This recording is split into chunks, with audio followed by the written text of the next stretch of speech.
Vamos aqui para o último painel, com a presença, como já bem apresentado aí pela minha parceira Cecília, dessas pessoas queridas, né? Jarbas Biagi, Cláudia Trindade, presidente e vice-presidentes da ABRAP. Muita honra tê-los aqui no nosso Summit de Conselheiros. Como eu disse ontem, é um evento que a gente faz com muito carinho, pensando nesse público que nos demanda, às vezes, painéis, temas diferentes daqueles que normalmente a gente costuma abordar sobre investimentos, cenário, que a gente adora falar também, mas eles sempre sentem essa necessidade, nos passam, e a gente achou nisso, há 3 anos atrás, uma oportunidade de nos aproximar e trazer justamente essas pautas tão importantes para esse público, né? Eu peguei uns números aqui de curiosa e, segundo o relatório gerencial, né, de Previdência Complementar, que é divulgado pelo Ministério da Previdência Social, a gente viu números muito relevantes para o nosso setor, né, divulgados aí ao final de 2022. Entrada de 100 mil novos participantes nos planos, os planos CD, que cresceram 14% aí nos últimos 5 anos, muito influenciados pelos instituídos, setoriais, planos de família. Nos últimos, de 2019 até 22, 43% de crescimento nesse segmento, uma coisa bastante impressionante. Estoque de ativos da casa de 1,19 trilhão no encerramento de 2022. E, além disso, né, os novos ingressantes do regime de previdência complementar. Então, a gente já viu aí números altíssimos de 26 entidades fechadas de previdência complementar, que foram selecionadas por mais de 600 municípios, e ainda mais de 1.200 municípios que instituíram os seus RPCs através da criação de lei específica e que estão em processo de seleção e aprovação do convênio. Então, dado todos esses números, o que nós estamos bastante ansiosos aqui é ouvir de vocês o que vocês enxergam, né? Quais os grandes desafios para esse mandato, projetos previstos, se tem coisa de modernização, ou seja, fiquem à vontade para explanar aí tudo o que vem pela frente. Obrigada. Então, quero saudar aí o nosso presidente Jarbas da ABRAP, que, né, junto conosco, está capitaneando esse novo mandato que iniciou esse ano na ABRAP. Eu estou junto com ele como vice-presidente e também me honra muito ter sido convidado para ser presidente da UniABRAP. E eu vou até aproveitar para falar um pouquinho também sobre a nossa universidade corporativa. Márcia, eu quero, antes de mais nada, parabenizar você, a Francisca, a Cecília, toda a equipe da TAG pela realização desse evento. Já não é a primeira vez, eu todo ano acompanho, porque não digo que seja raro, mas são poucos os eventos que acontecem no nosso sistema direcionados a esse público dos conselheiros, né? E vocês estão também de parabéns por terem alcançado quase 1.000, praticamente 1.000 inscritos, né? Muitas vezes a gente fica ligado dentro da nossa própria entidade, nos nossos planos, nas nossas dores, e não tem essa possibilidade de trocar conhecimento, de receber conhecimento, como acontece num evento como esse, tá? Eu comecei minha vida na Previdência Complementar como conselheira, primeiro conselheira eleita, depois conselheira indicada, e só depois de passar 3 anos pelo Conselho Deliberativo é que eu vim assumir a diretoria da presidência da Fundação Sanepar, né?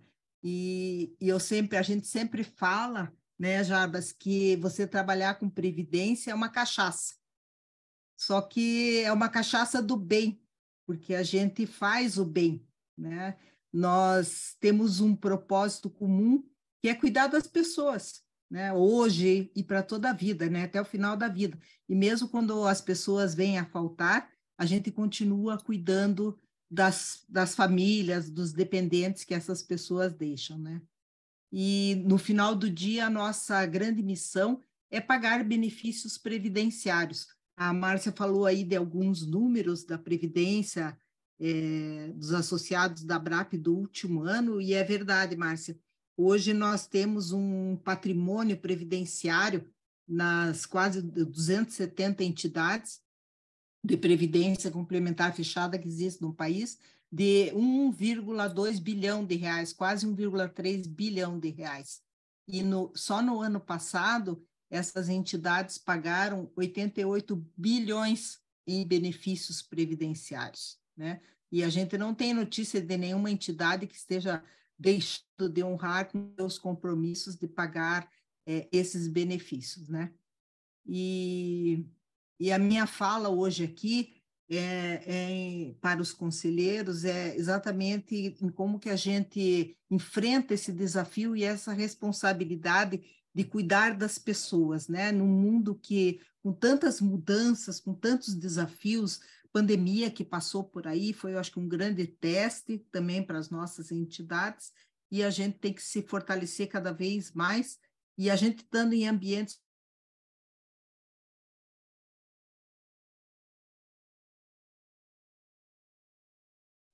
Alô? Ficou mudo, né? Ficou mudo aqui para mim.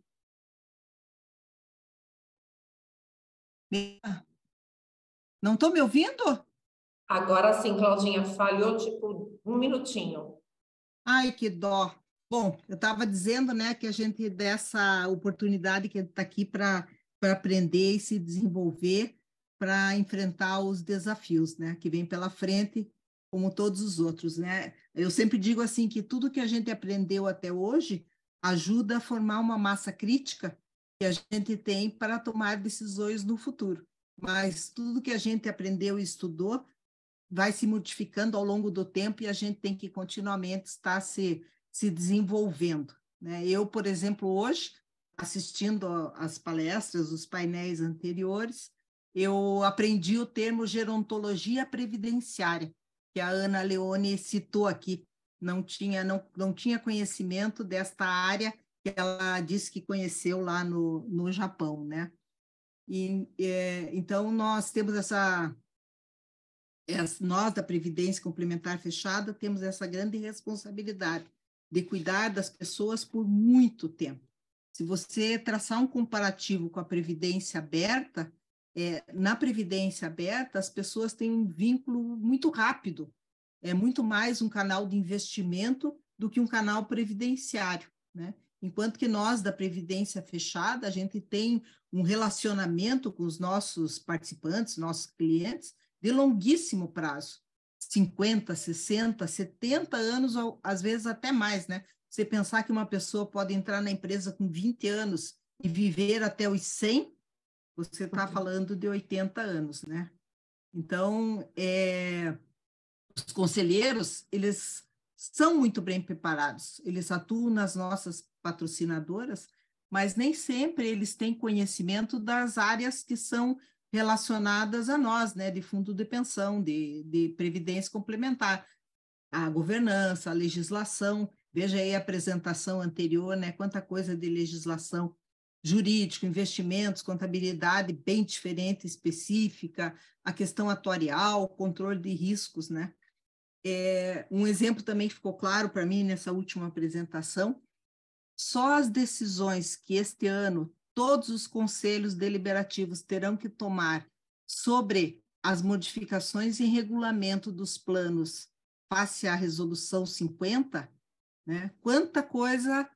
agora eu estou vendo vocês. Estou vendo agora a Márcia e o Jarbas, mas não estou vendo a apresentação. Vocês me veem? Não. Agora sim, agora vejo. Agora eu estou te vendo. Olha aí! Não é a internet, não, é alguma coisa do sistema aí que está... Mas que bom, estamos aqui.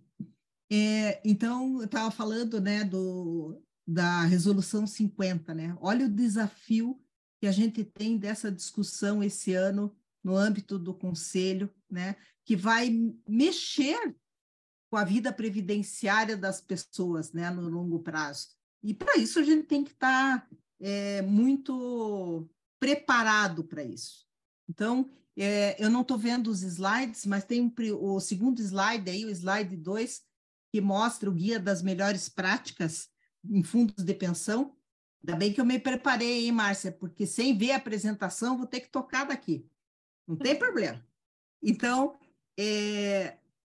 eu queria sugerir para todos os conselheiros, todo mundo que trabalha, né, com previdência complementar, esse guia da Previc, das melhores práticas em fundos de pensão, ele já tem algum tempo, mas ele é excelente, porque ele dá uma passada geral, e eu acho que é uma leitura, né, Jarbas, obrigatória para todos nós, tá lá. E eu reli recentemente o guia e pensei algumas coisas para comentar com vocês, né?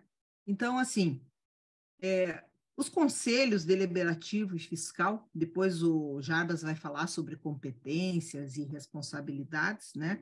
Eles são a linha de frente da governança, né? E eles devem compartilhar o interesse comum da sustentabilidade do sistema, certo? Então, o Conselho Deliberativo ele é responsável pelas políticas e diretrizes. Cada um, até pela própria legislação e pelo que diz o guia, cada conselho, cada órgão da governança tem suas especificidades e as suas competências, né? E depois vão ser explorados aqui. Então, o Conselho Deliberativo ele tem que focar nas políticas e diretrizes dos planos e da entidade. Já o Conselho Fiscal vai acompanhar, fiscalizar os atos de gestão. E fica para a diretoria executiva traçar as estratégias frente às políticas e diretrizes traçadas e administrar os planos e a entidade. Tá?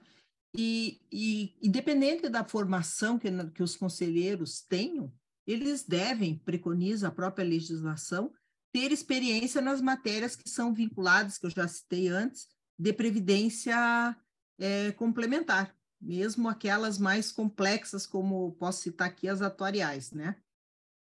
Além que o guia fala também de que a gente deve realizar nossas atividades traçadas em boa-fé, lealdade, diligência e por aí afora.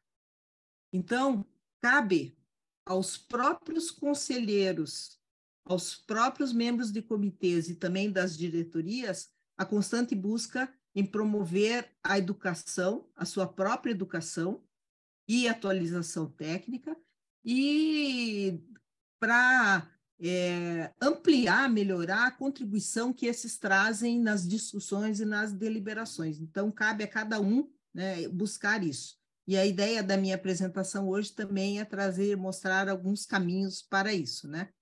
O guia também fala sobre o Programa de Educação Financeira e Previdenciária, e diz também que esse programa, importantíssimo, né, e que eu acho que é pouco praticado no nosso meio, ele deve ser dedicado não só aos empregados, aos participantes, assistidos, mas também dirigentes, patrocinadores, instituidores, todos que são stakeholders nessa nossa missão, tá? Por que isso? Porque, para que isso, né? Para que dirigentes e empregados possam ter competências de habilidades e conhecimentos necessários para desempenhar suas funções, para que os participantes e assistidos, e isso hoje foi falado aqui, que nós temos também uma responsabilidade, não só com os participantes ativos, né, mas também com os assistidos, com a questão financeira, para que eles saibam gerir os recursos até o final, principalmente nos planos CDs, né? E também esse programa de educação financeira, normalmente ele está firmado em 3 pilares, que são a informação, a formação e a orientação. Não basta a gente prestar informações, o que a própria legislação diz, mas também a gente comunicar de maneira eficiente, isso também foi bastante comentado hoje aqui, de maneira simples, de maneira clara, e um plano de comunicação assertivo que atinja o propósito de você não só informar, isso não é mais do que obrigação, né? Mas sim de você conseguir fazer a comunicação de todas essas informações, tá? Então, passando aí para o slide número 3, Felipe, por favor, falar um pouquinho, é o da Uniabrap, né? Isso? Sim. A Uniabrap é diferente, isso, a Uniabrap é diferente. Isso, tá. Então, só para apresentar para vocês, a Universidade Corporativa da Previdência Complementar, a Uniabrap, ela é ligada diretamente à Abrap, faz parte do grupo Abrap, só que ela é uma universidade diferente, né? Porque ela tem um olhar novo, né? Que foca nas pessoas para uma educação continuada e, como diz ali, né? Nunca é tarde ou cedo demais para aprender algo novo, né? E a Uniabrap também sempre prima por trazer conhecimentos, atualidades, super atualizados, com aplicações práticas. Então, por exemplo, na apresentação anterior falou-se bastante sobre a CNPC 50, que é a nova resolução para este ano. Uniabrap tem um treinamento com já 4 turmas esgotadas sobre esse tema. Então, cada atualidade que acontece, a Uniabrap coloca em prática os conhecimentos. Passando para o próximo slide, Felipe, e mostrando um pouco a atuação da Uniabrap nos 7 anos de existência, que ela começou a operar em 2015, nós já tivemos mais de 27 mil participações no Brasil, mais de 9 mil inscrições em cursos à distância, mais de 1.000 cursos praticados na grade aberta, no Incompany. Nós temos esse programa de capacitação de conselheiros e dirigentes, que é chamado Conselheiros de Alta Performance, onde nós já formamos mais de 900 profissionais, e quando eles fazem esse curso e fazem as provas, nós, né, nós ficamos habilitados a serem certificados pelo ICSS. Nós já fizemos mais de 150 projetos em Company, nós estamos na 9ª turma de MBA, 7 concluídas, uma foi concluída agora no mês de maio, e uma 10ª turma de MBA que começa agora no 2º semestre, provavelmente em setembro. A Uniabrap também promove seminários internacionais, foram 3 até agora, e um previsto agora para o mês de junho, já na próxima semana. E temos também uma parceria com a ANSEP, que é a Associação Nacional dos Contabilistas, das entidades de previdência complementar fechada, e sempre realizamos fóruns em parceria com eles. Passa o próximo, Felipe. Aqui são as modalidades de curso que nós temos. Então, nós temos Update Class, Special Class, são cursos 100% online e ao vivo. Nós temos 9 cursos livres, gravados, que são gratuitos, que podem ser acessados por qualquer um de vocês. O nosso MBA, que eu já comentei, os fóruns com a Abrap e ANSEP. Temos um programa de extensão de mais de 70 horas em gestão de investimento em previdência complementar fechada.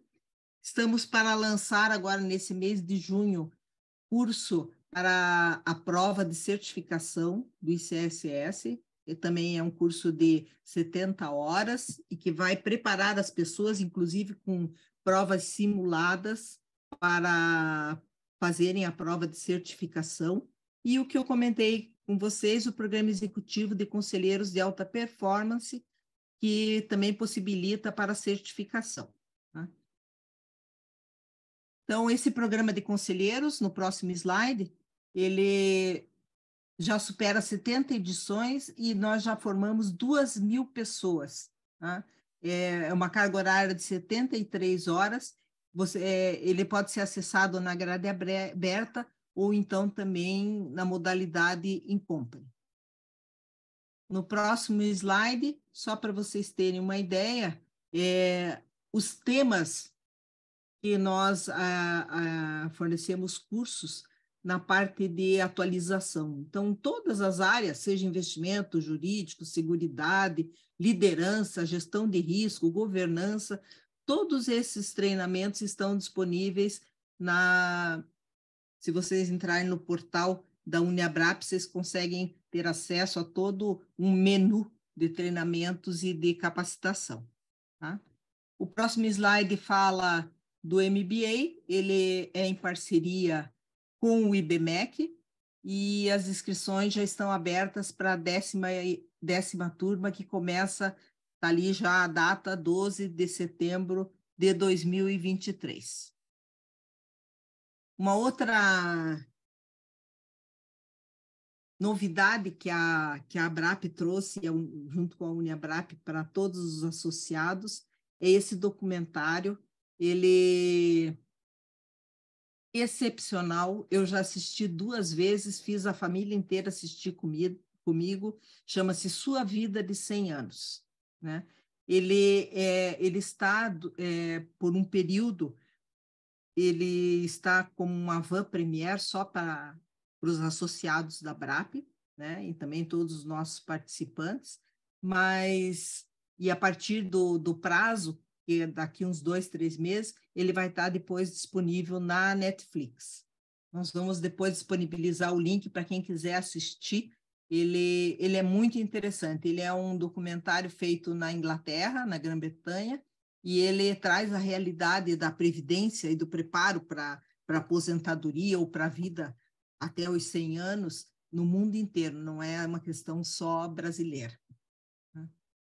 No próximo slide, que é o de número 10, esse é um outro programa nosso da Uniabrap. Foi falado muito aqui também que previdência não é uma coisa para quem já passou dos 40, 50 anos. Nós temos um projeto chamado PCJ, que é Previdência é Coisa de Jovem, com o nosso consultor Cristiano Verardo. Ele faz lives em parceria com o CIEE, né, que é dos estagiários, já com mais de 36 mil visualizações.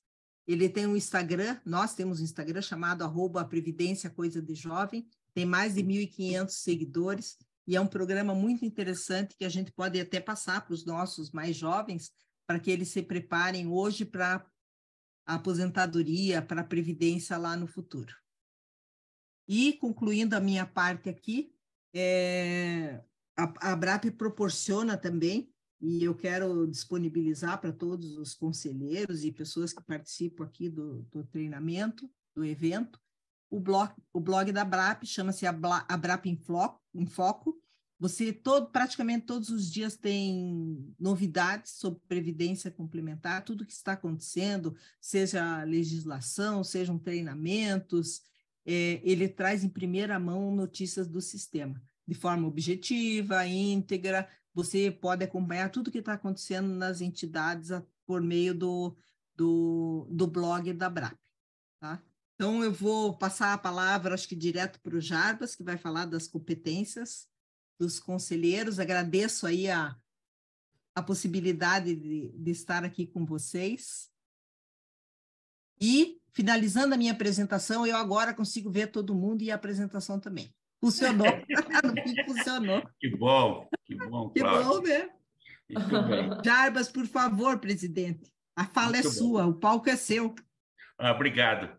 Bom, boa tarde a todos. Primeiro, eu queria cumprimentar a Márcia, né? Um evento de excelência da TAG Investimentos, fantástico, né, Márcia? Cuidar aí dos conselheiros, conselheiro fiscal, conselheiro deliberativo, é muito bom, né? E também participar do painel aqui com a Cláudia, né, do lado aqui, a Cláudia Trindade, a presidente da Uniabrap, e até quando me perguntaram, quando a gente estava montando a chapa aqui para a Abrap, me perguntaram quem era meu candidato a presidente. Eu falei que era a Cláudia Trindade. Então, aí disse que ela não tinha aceitado. Então, eu falei, mas então ela tem que ser minha vice-presidente, tá certo? Então, realmente, é muito bom, né, a gente trabalhar nesse segmento, né? Assim, na realidade, antes de entrar na questão da competência, para a gente falar um pouco aqui desses novos rumos, a nossa plataforma é uma plataforma de continuidade, harmonização e fomento. Fomento crescer, né? A Márcia já trouxe aqui alguns números, tirou um pouco aqui do meu spoiler aqui, mas muito bem colocado, Márcia. Na realidade, trouxe alguns números que o segmento cresce, o crescimento vai bem, o crescimento está sólido. Nós pagamos, no ano passado, 88 bilhões de benefícios. O trabalho de todos os senhores, esse trabalho de todos os servidores, todos os colaboradores, eu me incluo entre eles, do segmento fechado de previdência complementar. Entregamos o benefício, que toda essa cadeia nossa, que tem muita importância, todas essas decisões, essas responsabilidades, elas têm, como colocou a Cláudia aqui, ela tem uma finalidade digna, é dar dignidade para as pessoas. E vocês sabem disso, a gente acredita nisso e isso é verdadeiro. Nós não é por acaso que nós estamos na ordem social, nós estamos no segmento que dá dignidade para a pessoa no momento que ela precisa. Vai dizer uma idade avançada, o tempo chega, eu sou uma prova disso, o tempo passa, tal.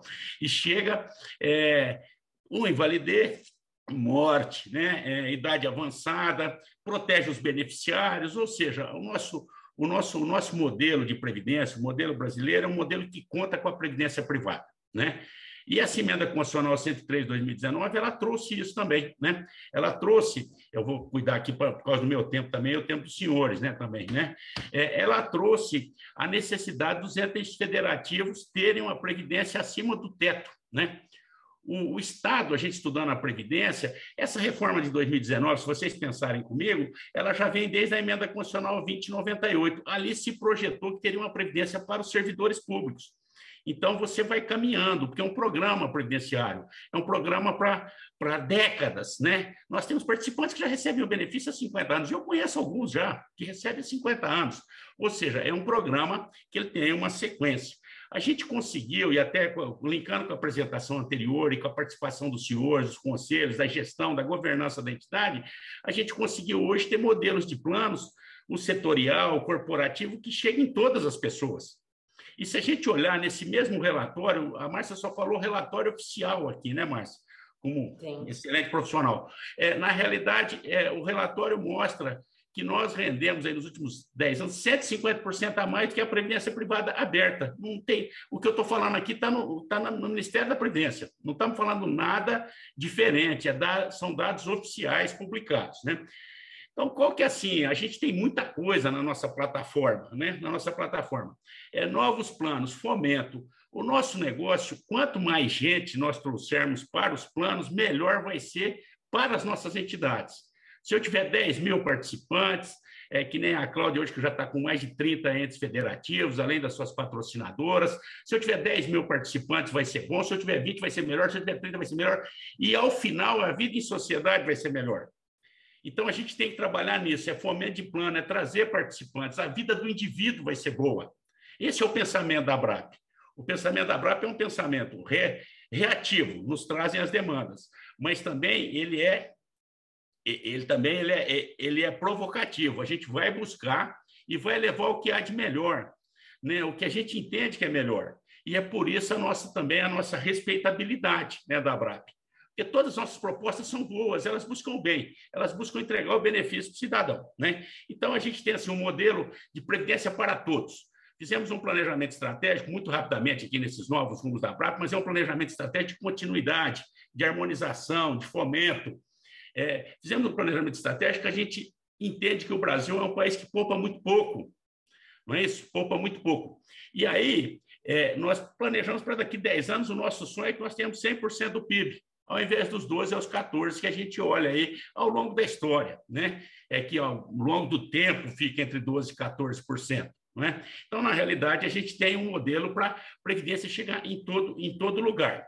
Uma coisa importante que a gente colocou e que é relevante para os senhores e para todos nós. Menos normas, nós temos normas demais. Sistema norma. Aliás, hoje, Márcio, hoje é dia 30, hoje é dia 31.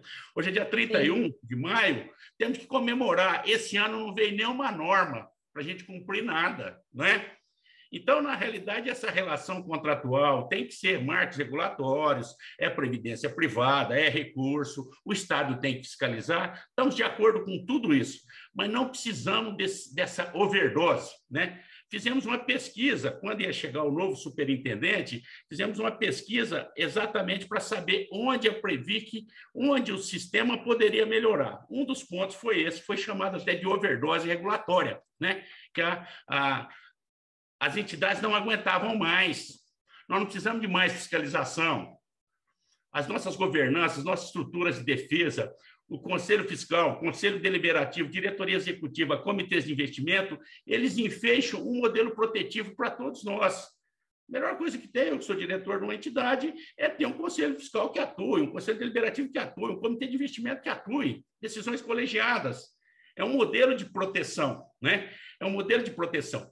Então, a gente está trabalhando nisso, estamos sendo bem recebidos, temos ajudado. Nesse sentido também, sem a questão de partido, esse ou aquele candidato, nós temos que trabalhar sempre com o governo, porque o nosso programa, eu assumo um contrato com o participante, que eu vou cuidar dos benefícios dele, e os senhores também, eu vou cuidar do plano por 30 anos, 40 anos, o meu plano também. Então, pode mudar o candidato, mudar o governo, mudar a linha. O fato é que, nesse governo, nós tivemos a recriação do Ministério da Previdência. E isso é importante, porque é claro que no momento que eu estou no Ministério da Economia, a mesa do ministro da Economia, eu nem imagino o tanto de problema que tem, eu tenho a Previdência ali dentro. Agora, no momento que eu tenho o Ministério da Previdência Social, que cuida de regime geral, regime próprio, previdência privada, esse é o negócio dele. Então, nós já temos voltar para um olhar social nesse sentido. É o que aparece na mesa do ministro da Previdência. Então, isso tem uma mudança fundamental, né? É como eu cuidar especificamente de uma área só. Então, hoje nós temos o Ministério da Previdência. Vem desidratado, tal. O pessoal fala, mas veio muito enxuto, mas o fato é que nós temos um Ministério da Previdência. Então, nesse sentido, a gente também está otimistas. Então, nós temos um programa, né? Diminuir a quantidade de normas, não ter mais regras de fiscalização, que eu digo, mais normas para a gente cumprir, mais um órgão fiscalizando, uma pessoa fiscalizando. Já temos. Temos fiscalizações da patrocinadora, temos fiscalizações internas, temos a Resolução 13, que o Conselho Fiscal faz com maestria, olha todos os riscos da entidade, observado o tamanho da entidade. As grandes entidades têm um comitê de auditoria, chamado ESES, ou seja, nós não precisamos mais de norma, né? Precisamos também, na nossa planilha, na nossa agenda, para vocês pensarem no fomento, eu preciso ter um PGA com liberdade, né? Eu, no passado, e devo dizer que eu aprendi, estou solidarizando aqui uma meia-culpa. Eu achava que o PGA devia ser individualmente cada um dos planos, separado em caixinhas. Estudando o segmento, eu entendo hoje que o PGA a gente administra bilhões. Então, se eu administro um PGA com o conselho acompanhando, os conselhos, com a política estabelecida pelo Conselho Deliberativo, ora, eu tenho que ter liberdade, inclusive, para poder investir em novos planos, que vai tornar a entidade melhor e todos os demais planos melhores. Então, a gente tem na nossa agenda de fomento diminuição, vamos conseguir diminuição do arcabouço regulatório, mais simples, mais claro, né? Eu perguntei num evento no Rio, tinha uma equipe de fiscalização da Previc assistindo, quando falei, vocês conseguem ter segurança quando vai aplicar uma norma ou tem que verificar várias normas? Porque até eu que sou advogado sinto isso às vezes, né? Eu vou olhar uma norma, eu preciso olhar e falar, será que não tem nenhuma outra aqui, um artigo que escapou e que eu não observei? Então, observem que... E até eles concordaram comigo. Falaram, não, realmente a gente tem que ver tudo muito no detalhe, porque às vezes tem uma... Então, nós estamos trabalhando nisso. Estamos tendo uma boa receptividade, né? Uma boa receptividade em relação ao governo, porque a nossa agenda é uma agenda boa, como eu disse. Resolução do Conselho Monetário Nacional, a questão dos imóveis, né?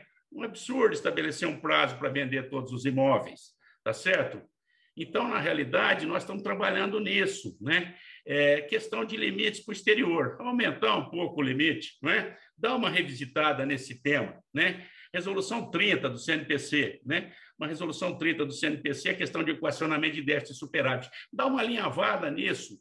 Nós queremos que a governança da entidade são composta pelos senhores decida essas questões. Vai ter um limite, essa é a nossa ideia. Mas vocês podem olhar um plano com a EPQ, com a LM, tudo, e falar, esse plano eu não preciso implementar um custeio extraordinário esse ano, dá para correr esse risco. Ou esse plano sinaliza que ele vai melhorar, por que eu vou penalizar o participante e a patrocinadora com custeio extraordinário? Quem vai poder falar isso? É a governança da entidade. Quer dizer, a gente tem fortalecido muito isso. Governança, eu estou dizendo, Conselho Deliberativo, Conselho Fiscal, Diretoria Executiva, Comitê de Investimentos. É quem conhece o plano. Vocês conhecem melhor o plano da entidade de vocês do que qualquer pessoa, não é isso? porque, na realidade, vocês operam o plano. Então, a gente está trabalhando nessa discussão dessa norma também, de equacionamento de déficit, para a gente poder melhorar isso, né? É sempre aperfeiçoando, é sempre aperfeiçoamento. Então, importante esse ponto também que a gente tem destaque. Na agenda tributária, que tem uma grande demanda, custeio extraordinário. A Receita, né, numa questão esquizofrênica, entendeu que no custeio extraordinário não comporia aqueles 12%. É uma interpretação que contraria o bom senso, né? Contraria o bom senso. Nesse caso, a gente tem um projeto de lei, embora as ações tenham sido todas julgadas procedentes, favorável ao participante, né? Nós temos as ações procedentes de associações também, mas o fato é que nós não queremos que o participante, para que tenha um direito dele, ele tenha que ir no judiciário, né? Na realidade, nós temos que resolver isso. Nesse sentido, nós temos o superintendente da Previc atuando também junto à Receita hoje, no sentido de revisitar essa norma. Então, nós estamos trabalhando numa frente administrativa, que é junto à Receita, nós estamos trabalhando judicial, que são ações, onde as liminares e as decisões são favoráveis, e também estamos trabalhando no aspecto legal, tem um projeto de lei para definir isso. Outro ponto relevante para o nosso fomento, o momento da opção. Momento da opção. Temos lei também para o cidadão fazer a opção no momento do recebimento do benefício. Qual é o objetivo da Lei 11.053, da tabela regressiva e definitiva? Que o participante deixe o recurso por 15 anos. Por quê? Porque o Estado vai poder se planejar, inclusive, para a emissão de títulos públicos. Esse é o objetivo. O Estado não tem interesse nenhum que o cidadão deixe o dinheiro lá por 2 anos numa previdência privada, e nem nós. Ninguém tem esse interesse. Então, se eu deixar para o último momento, vai ser indutivo que o cidadão vai deixar o recurso por 15 anos.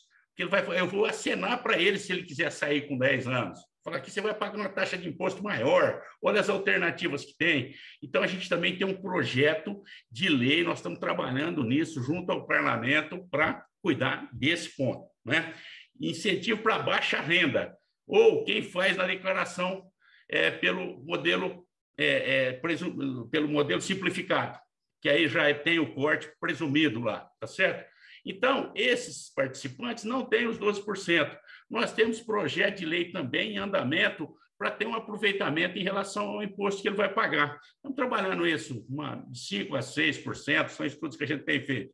Então, aquilo que ele iria pagar de imposto, ele aporta na previdência privada, que vai trazer investimento na sociedade, investimento em ativos reais, investimento em títulos públicos, vai gerar imposto, vai gerar emprego, vai gerar riqueza e depois volta para ele em forma de benefício. Todas as nossas propostas tributárias, nós temos fundamentos econômicos, um estudo do professor José Roberto Afonso, que não significa renúncia fiscal, ela significa um diferimento e investimento na economia, tanto a real como também no financiamento da dívida pública, né?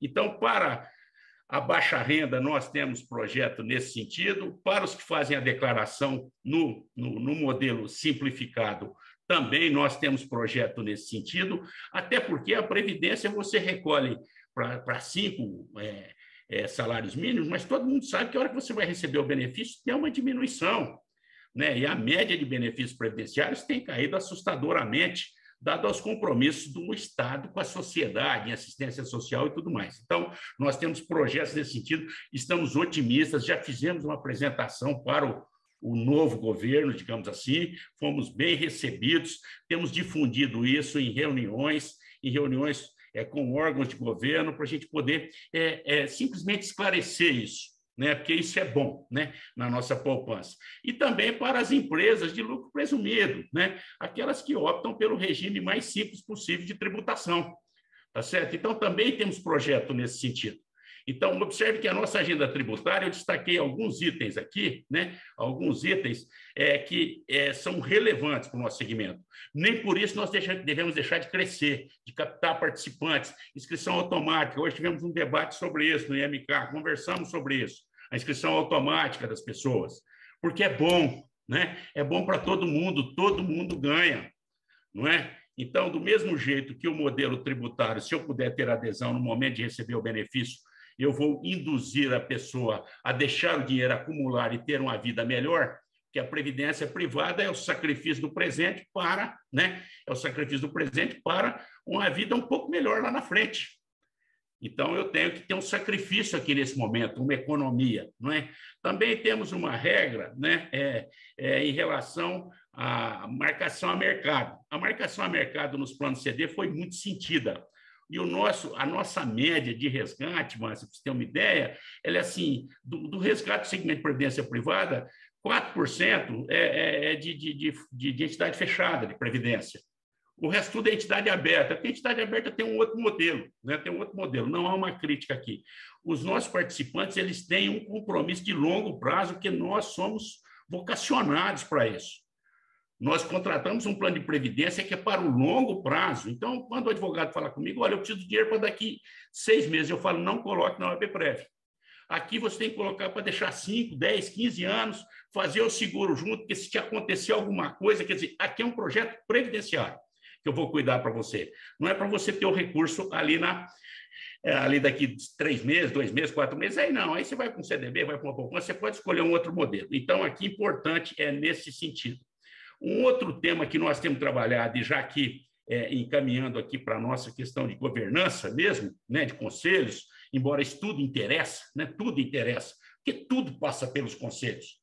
Tá certo? Enquanto o Conselho Fiscal é o órgão, o Conselho Deliberativo é o órgão pensante, é o órgão estratégico da entidade, fundamental que ele esteja engajado com a diretoria, com o Conselho Fiscal também, o Conselho Fiscal fiscaliza. Então, tudo isso que eu estou falando passa pelo Conselho, né? Passa pelos conselhos. Então, é importante, né? Nós temos aqui a questão da certificação.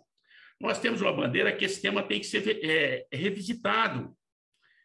Porque, imagine, ocorre isso, a gente ouve isso semanalmente, né, Cláudia, Márcia? A gente ouve isso semanalmente. Olha, o presidente da entidade, o presidente da patrocinadora queria ser conselheiro, mas ele não é certificado.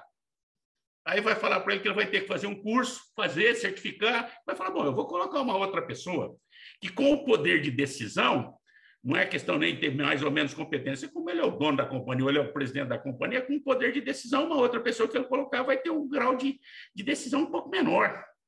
E aí nós temos que, às vezes, perder um financeiro, né? Um CEO, um CFO, um vice-presidente jurídico, que nem eu ouvi isso hoje numa entidade, de deixar de ser conselheiro porque não tem tempo para fazer um curso e se certificar. Quer dizer, então, essa questão a gente tem trabalhado e nós temos sido muito ouvidos, né? Muito ouvidos. Em relação à marcação a mercado que eu estava falando, né, e até já mudei o tema para outro lado, isso é o bom, né, Márcia? A gente começa de um jeito e atravessa a avenida, né, Cláudia? Então, o que acontece? Em relação à marcação a mercado, nós temos regras para a gente revisitar esse tema. A marcação a mercado que foi deliberada há 2 anos trouxe prejuízos, porque os nossos participantes, como eu disse, eles não estão acostumados com essa oscilação do mercado, porque eles não veem a gente como um investimento financeiro, eles veem nós como um produto previdenciário. E aí, no momento que o mercado oscila para mais ou para menos, ele traz insegurança, ele traz instabilidade. Então, a marcação a mercado dos títulos trouxe uma instabilidade, notadamente nos planos CDs. E foi sentido os resgates. Tá certo? Nós tivemos um grande número de resgate, que aí você vai explicar ao participante, não, está marcado a mercado, mas o ativo continua o mesmo, eu vou chegar lá, vou te entregar aquilo, mas ele fica na dúvida quando ele começa a sentir isso na cota. Então, esse é um tema que a gente tem trabalhado, tem discutido, temos tido também ressonância no governo para reexaminar, revisitar esse tema. Se da forma que estava não atendia uma estratégia macro-governamental, né, para a economia, da forma que está hoje também está nos trazendo prejuízo. Então, a gente precisa, se for o caso, chegar no meio termo. Então, essa questão que nós estamos falando, da certificação, nós temos com isso, estamos trabalhando muito nisso, para revisitar essa norma, né? Para revisitar essa norma. A preparação, a qualificação, a atualização é fundamental e todos nós estamos no segmento, fazemos isso. Né? Esse próprio evento aqui, com milhares de pessoas inscritas, mais de 1.000, e aí pessoas, mais de centenas assistindo, é uma prova que nós estamos envolvidos, estamos buscando cada vez mais nos atualizar. Então, é importante. Então, estamos trabalhando na questão da certificação. Um ponto também que a gente tem trabalhado é na questão da autorregulação, né? Nós, como eu disse, para eu poder diminuir cada vez mais as normas, eu tenho que estar mais autorregulado, né? Eu tenho que estar mais autorregulado. Então, isso também A gente tem trabalhado em códigos de autorregulação, temos envolvido a Previc também, compondo, né, as comissões que cuidam das propostas, dos códigos de autorregulação, porque é importantíssimo nisso, né? É muito importante. Então, observem que, né, se a gente olhar, né, nesse universo que nós estamos num universo bom, positivo, né?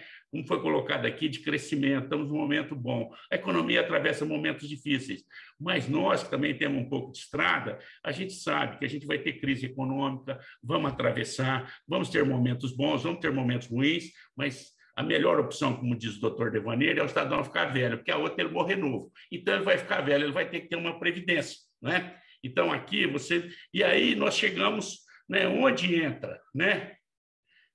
Nosso papel, seja como diretores, seja como conselheiros, né? Então, aqui, Felipe, só para mim, por favor, só uma projeção aqui. Eu não vou ler tudo para vocês, porque senão vocês não vão me perdoar nunca, né? E talvez a Márcia não me convide nunca mais. Mas olha aqui, a competência do Conselho Deliberativo, né?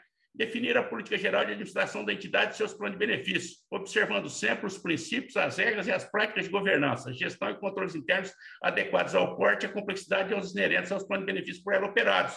Esse é o papel do Conselho. E o fato de você ter representante do participante, da patrocinadora, conselheiros independentes, é para qualificar o debate. Não é para aumentar o conflito. É para qualificar a decisão. A gente entra numa reunião de conselho, certo que todos que estão ali, sejam conselheiros independentes, sejam os eleitos pelos participantes, sejam os indicados pelas patrocinadoras ou pelos instituidores, eles têm um objetivo final, que é que aquele plano seja entregue da melhor forma possível e no menor custo possível. E se for um plano CD, com o melhor benefício possível. Então, na realidade, se vocês olharem o Conselho Deliberativo, se vocês olharem tudo que tem de importante numa entidade, passa pelo Conselho. Então, quando a gente vê elencar, né, todos os itens aqui que a gente colocou, vai ficar arquivado para vocês, né, e para todos nós e para mim também, vocês vão ver que o Conselho Fiscal atua. E, para isso, o conselheiro fiscal tem que se envolver, o conselheiro deliberativo, o conselheiro, ele tem que se envolver, ele tem que estudar, né? Quando ele chega, às vezes ele chega com uma grande experiência na área jurídica, ou na área contábil, ou na área de auditoria, ou na área financeira. E aí essas particularidades ele vai estudar e vai ajudar, né, a entidade. O melhor do conselho é quando ele tem, dos colegiados, é quando tem pessoas heterogêneas, um que entende muito de finanças, um que entende bem do jurídico, outro que entende de contabilidade, que aí, na realidade, você tem aí uma difusão do conhecimento, uma troca e as decisões. Então, a gente colocando aqui, se vocês olharem, olha, tudo, né? Estatuto, plano de benefícios, política de investimentos para 5 anos, revisitar, código de ética, quer dizer, está tudo aqui, regimento interno, não precisa nem cumprir tudo isso. Se for uma entidade pequena, ela vai ter os manuais de acordo com o seu porte. O benefício lá na ponta, né, isso eu queria solidarizar com vocês, é um pensamento meu, ele é para o indivíduo, seja a entidade que tem 5 mil participantes, tem 1.000, seja a entidade que tem 200 mil participantes. Seja a entidade que tem 15 milhões, seja a entidade que tem 200 milhões em ativos. O benefício lá na ponta para o indivíduo, para que ele tenha dignidade no momento que ele tem necessidade, na entrega do plano, o benefício é para aquele cidadão. Então, ele tem uma importância macro para essas pessoas, né? Para todos nós, e nós também que somos participantes, como tem uma importância macro para nós também. Então, o nosso papel aqui como conselheiro, o conselho vocês observam aqui. E o conselho acaba sendo o órgão, digamos assim, o órgão pensante numa teoria de órgãos. Uma das coisas que eu vejo em conselho, às vezes, hoje melhorou demais, né? A nossa governança melhorou muito, eu falo isso em todo lugar. Todo lugar que eu falo, a nossa governança é uma governança de primeiríssima, a governança da entidade. Tem um ajuste fino ali, uma distorção aqui ou ali, mas, na realidade, dá para confiar. E é isso que é a relação do participante conosco, né? Ele confia o que tem de mais valioso. Ele fala, se eu morrer, eu tenho um plano de benefícios, lá que meus beneficiados vão receber. Eu falo isso sempre, porque é uma coisa que realmente a gente acredita. Então, aqui, relatório de controles externos, está tudo aqui. Felipe, passa a próxima para mim, né? Aqui também na competência do conselho, né? Vai ver se está aderente à política de investimentos. Tudo isso ocorre como a gente dirigir, né? Que aí o cidadão, às vezes, está tomando posse no conselho, lê isso aqui e fala, eu não vou conseguir. Não. Na realidade, tudo isso vai acontecendo em processos, que é o forte das nossas entidades. Nós temos processos, Temos processos decisórios, processos contábeis, processos de definição, processos na relação com as contrapartes. Nós temos processos, e isso traz segurança. E aí você chega aqui também nos controles internos. Então, você vai ver que a competência aqui atinge essa atividade nossa toda. O próximo para mim, Felipe. Aqui. Tem mais um, não? Tem, né? Felipe, será que está aí ou não está me ouvindo? Então, aqui, né? Aqui, então, vocês olham todos esses itens, mas, na realidade, esses itens são da nossa atividade, né? Dessa atividade que eu estou falando, né? Dessa atividade. Então, eu vou ter a parte contábil, eu vou ter a parte, se for um plano CD instituído, eu vou ter a parte da contratação do seguro, eu vou ter a parte da auditoria, eu vou ter a parte de acumulação de recursos, da política de investimentos, qual que vai ser a política que eu vou ter para aquela minha massa, né? Então, aqui a gente tem todo esse regulamento, né? O próximo aqui, para o Conselho Fiscal, né? Acho que é a próxima. Então, aqui, agora o Conselho Fiscal, não é? Próximo para mim. No Conselho Fiscal, na realidade, é controles, né? Controle e garantir o alcance dos objetivos. Então, o Conselho Fiscal tem um papel fundamental, né? Nesse sentido, eu devo dizer que a gente evoluiu muito. Na 6435/77, temos planos que estão muito bem e foram concebidos na era da 6435/77. Não se exigia nem mesmo o Conselho Fiscal, não era obrigatório, tá certo? Então, hoje aqui, controles. Então, ele vai ver os controles. A resolução CGPC 3/2004 traz lá todos os níveis de controle. Vai ter aquele relatório semestral. E, se tiver alguma coisa, ele vai noticiar isso para a diretoria executiva e para o conselho, né? Para o conselho deliberativo. Ou seja, o conselho fiscal, ele acaba sendo aqui um guardião, né? Ele acaba sendo um guardião. Ele vai olhar, está cumprido, está aderente, ou precisa ajustar alguma coisa aqui. Isso faz parte da atividade, não é? Quer dizer, não é só para ele simplesmente convalidar, né?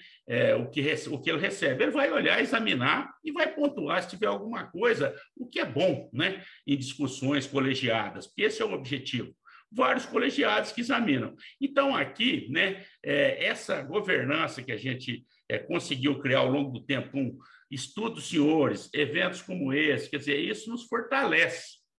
Nos fortalece a fazer esses contratos, que são contratos, o contrato mais longevo que o cidadão faz facultativamente, não é isso?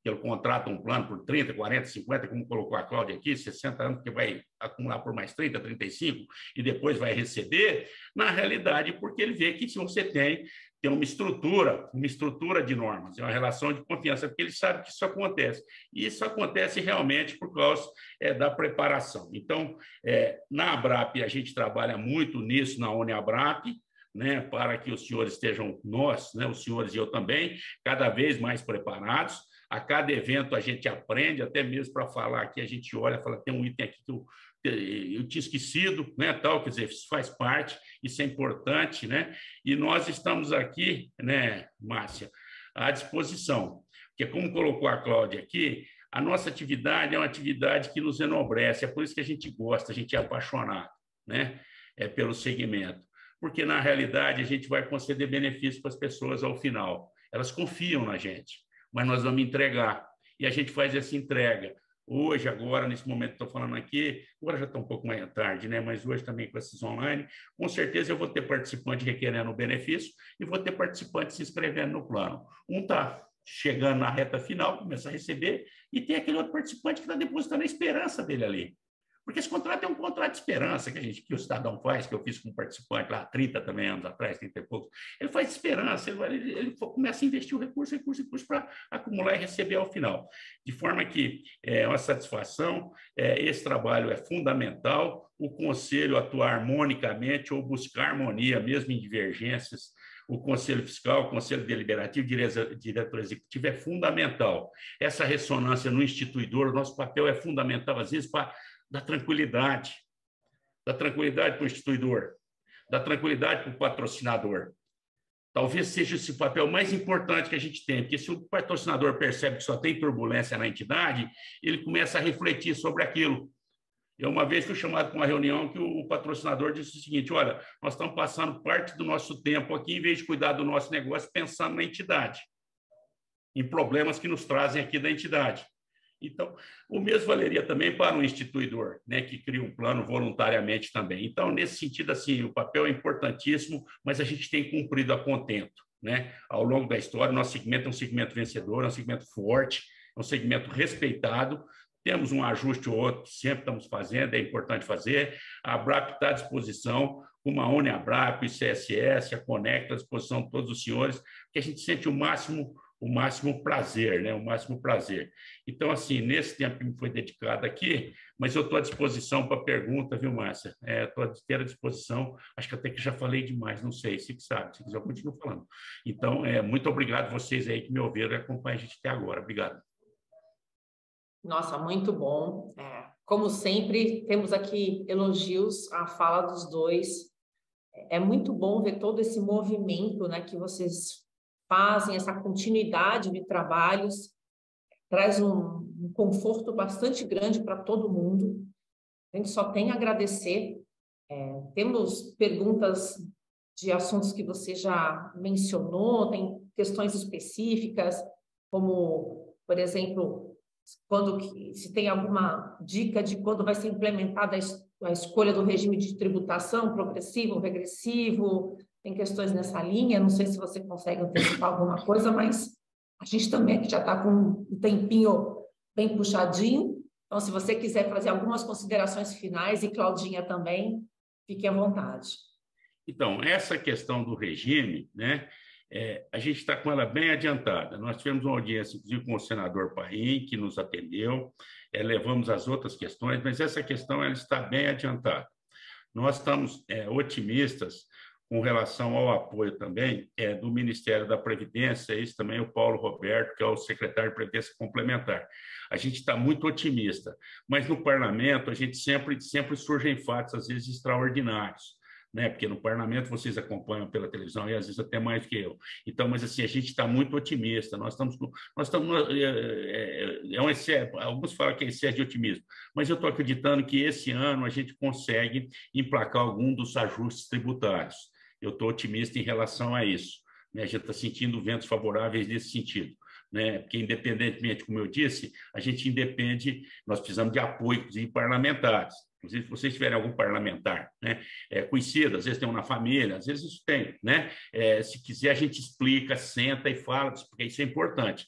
Nós estamos procurando falar isso em todos os fóruns, falando para parlamentares, explicando para que a gente possa chegar. Então, a gente está acreditando que isso pode acontecer, mas não depende de nós, né? No governo, nós estamos tendo ventos favoráveis no Ministério da Previdência em relação a isso. Há uma uniformização de que essa medida ela é boa. E quando eu falo que a medida é boa para a previdência privada, a medida é boa para a sociedade, é boa para todo mundo. Não tem um participante especificamente ou outro, ou um grupo ali. Então, na realidade, porque a previdência é para que todo mundo tenha, né? Então, é importante. Então, a gente está otimista em relação a isso. Nós estamos trabalhando nisso. Perfeito. Então, eu passo aí para a Cláudia fazer as considerações finais, depois você, Jarbas, e eu vou passar aqui meus últimos recadinhos. Não, mais uma vez, deixa eu falar mais uma vez, então, enquanto a Cláudia volta, agradecer, viu, Márcia?